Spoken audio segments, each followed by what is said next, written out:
honey. It'll come to you. Mom, I'm so worried about my test. Don't worry, honey. Just sleep on it. Okay. Good night. Okay.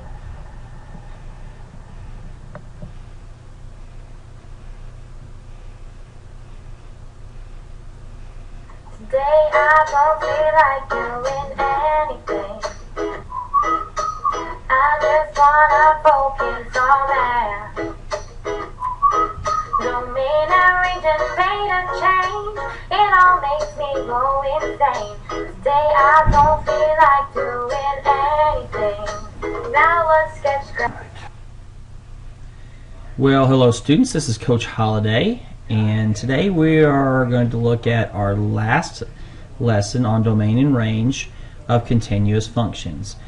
This is a continuation of the first two lessons. The first one where we did line segments, the second we did arrays and lines, and then this is the third one. We're going to look at other types of continuous functions. So go ahead and pull out that notes page, and if you need to pause for a moment at any point during this, do that. If you need to rewind back and re-watch part of the video, feel free to do that at any point also. Alright, we're just going to start with an example.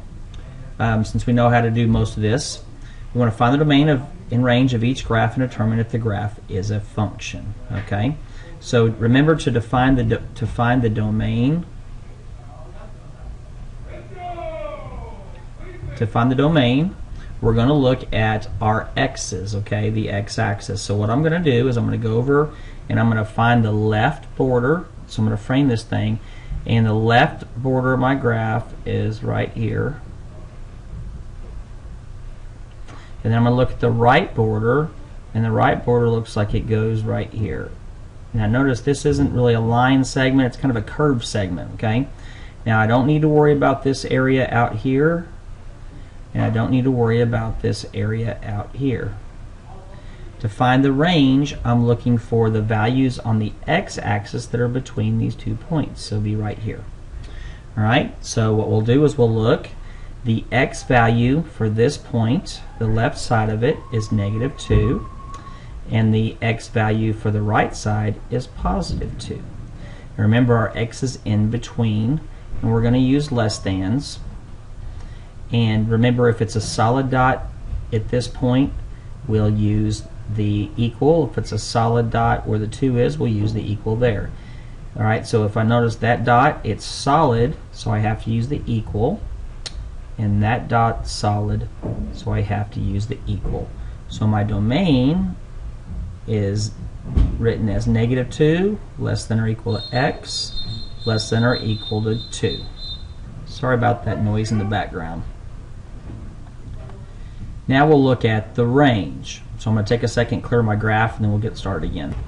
Okay, so now remember, to do the range we're talking about where we're going to look at our graph from bottom to top, and we're going to set our boundaries there. Okay, so at the bottom of the graph, it looks like the bottom point on my graph goes through there. The top point of my graph goes through that point there. Alright, so I don't need to worry about up here, and I don't need to worry about down here. So let's see where these lines cross the y-axis. I'm going to highlight the y-axis here, and we're going to see where these little boundary lines we have cross the y-axis. Right, the bottom, remember we always work bottom to top, so to find the range, we're going to put the bottom number first. The bottom number, it goes through the y-axis at -5, and the top goes through the y-axis at 4. So the bottom number is -5. I'll say is less than y, since we're talking about range, is less than +4. Alright, now we got to look and see if they're less thans or if they need to be less than or equals. Notice at -5 the point is a solid point, so I have to put an equal, and at 4 the point is a solid point, so I have to put an equal there also. So now I have the domain and range for that graph. Okay, let's go ahead and look at example 2 now. Okay, so let's first identify the domain. For the domain, remember, we're going to look at where the boundaries are or we're going to frame it with our x-axis. So when I look at this curve, I notice the far left edge of the curve is right there.